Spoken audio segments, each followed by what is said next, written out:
নমস্কার বন্ধুরা, আজ আমি বানাবো গাজর আলুর পরোটা। তোমরা তো অনেকেই অনেক রকম ভাবে পরোটা বানিয়ে খেয়েছো। একবার এভাবে গাজর আলুর পরোটা বানিয়ে খেয়ে দেখবে, অনেক দারুণ লাগবে। আমি এখানে দু রকম ভাবে পরোটা বানানো দেখিয়েছি, তোমরা দেখতে থাকো, ভিডিওটা স্কিপ করবে না, তাহলে পুরোটা বুঝতে পারবে। এখানে আমি গাজর আর আলু নিয়েছি, গাজরগুলো বড় বড় করে কেটে নিয়েছি, আর আলু 3টে নিয়েছি। আলুগুলো আমি শুধু মাঝ বরাবর কেটে নিয়েছি, ছুলিনি, পরে সেদ্ধ হওয়ার পর ছুলে নেব। এখানে গাজর আলু সেদ্ধ করার জন্য বসিয়ে দিলাম প্রেসারে। আর এখানে আমি আটা আটা ময়দা দুটোই নিয়েছি, তোমরা চাইলে যে কোনো একটা দিয়েই বানাতে পারো। আমি এখানে আটা ময়দা সম পরিমাণে নিয়েছি। এখানে তেল দিয়ে দিলাম 3 চামচ, আর সঙ্গে দিয়ে দেবো নুন আর একটু পরিমাণ চিনি। নুন আর চিনিটা দিয়ে আর তেলটা দিয়ে ভালো মতো ময়ানটা দিয়ে দিলে একদম পরোটাটা দেখবে নরম হবে, খেতেও দারুণ লাগবে। এখানে আমি একটু দিয়ে দিয়েছি কালো জিরে, একটু গোটা জিরে দিয়ে আমি ময়ানটা মেখে নেব একটু ভালো মতো, শুকনো জিনিসগুলো ভালো মতো মেখে নেব। তারপর গরম জল দিয়ে দিয়ে একটু একটু করে আমি একটা ডো তৈরি করে নেব। গরম জল দিলে পরোটাটা দেখবে অনেক সময় অবধি নরম থাকবে আর খেতেও অনেক দারুণ লাগবে। এখানে আমি ডোটা বানিয়ে নিয়েছি, 10 মিনিটের জন্য রেস্টে রেখে দেবো। ততক্ষণে আমার দেখো এখানে গাজর আলু সেদ্ধ হয়ে গেছে, আলুগুলো ছুলে নিয়েছি আর গাজরগুলো আমি এভাবে করে কুড়িয়ে নেব, কুড়ানিতে কুড়িয়ে নেব। আমি এখানে গাজর আর আলু দুটোই কুড়িয়ে নিয়েছি, এখানে কুড়ানো হয়ে গেছে। এখন এখানে আমি নিয়ে নিয়েছি কাঁচা লঙ্কা কুচি, রসুন কুচি, আদা কুচি আর পেঁয়াজ কুচি। এখানে কড়াইতে তেল বসিয়ে দিয়েছি, তেলটা গরম হয়ে গেছে।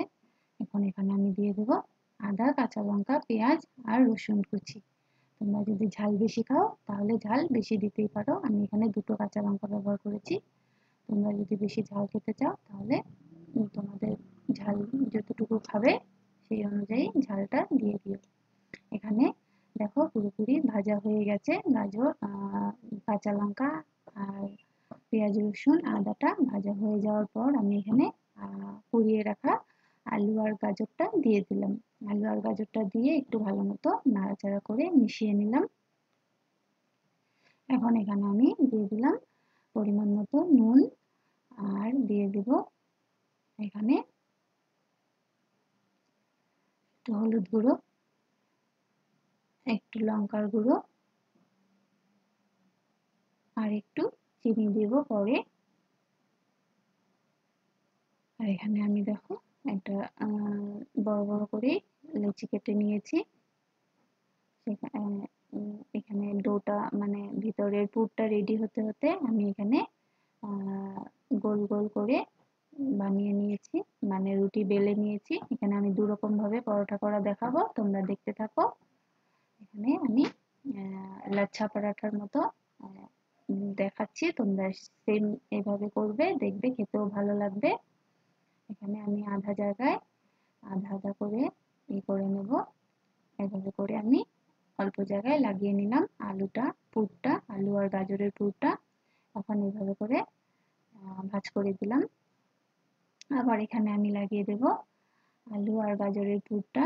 এইভাবে করে বানিয়ে খেয়ে দেখবে, অনেক দারুণ লাগবে। পুরোপুরি সম্পূর্ণ জায়গাতেই আলু আর গাজরের পুরটা পাওয়া যাবে, অনেক দারুণ লাগবে।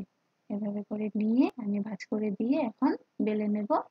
আর এইভাবে করে বানালে একদম পার্ট পার্ট হয়ে উঠে আসবে আর একদম পুরোপুরি লাচ্ছা পরাঠার মতোই লাগবে খেতে। এভাবে করে এখন আমি অল্প আটা দিয়ে বেলে নেব। আর আরেকটা পদ্ধতি দেখাচ্ছি। এভাবে করে বাটি বানিয়ে নিয়েছি আটার লেচিটাকে। এখন এখানে আমি গাজরের পুরটা দিয়ে দিলাম। গাজরের পুরটা দিয়ে এভাবে মুখটা বন্ধ করে দেব। চেপে চেপে মুখটা বন্ধ করে এখন একদমই হালকা হাতে বেলে নেব। হালকা হাতে বেলে নিলে তাহলে পুরটা আর বেরোবে না। এভাবে করে একদমই বেশি একটা জোর লাগানো যাবে না, তাহলে পুরটা আবার বেরিয়ে যাবে। এখানে তাওয়া বসিয়ে দিয়েছি, তাওয়ার মধ্যে আমি দুটোই তোমাদের এখানে আমি দেখিয়ে দিচ্ছি তোমাদের কিভাবে পরোটা ভাজতে হবে। এভাবে করে তোমরা পরোটাটা ভেজে নেবে। আর আমি সাদা তেল দিয়েই ভাজছি, তোমরা ঘি বাটার যেটা দিয়ে ইচ্ছা করে ওটা দিয়ে ভেজে নেবে। এভাবে ভেজে নিয়ে তোমরা সস দিয়ে সার্ভ করে নিও। এভাবে খেলে অনেক দারুণ লাগবে পরোটাটা। নমস্কার বন্ধুরা, আমার ভিডিও ভালো লাগলে লাইক শেয়ার করে কমেন্ট করে দেবে আর আমার চ্যানেলটাকে প্লিজ সাবস্ক্রাইব করে দিও। টাটা।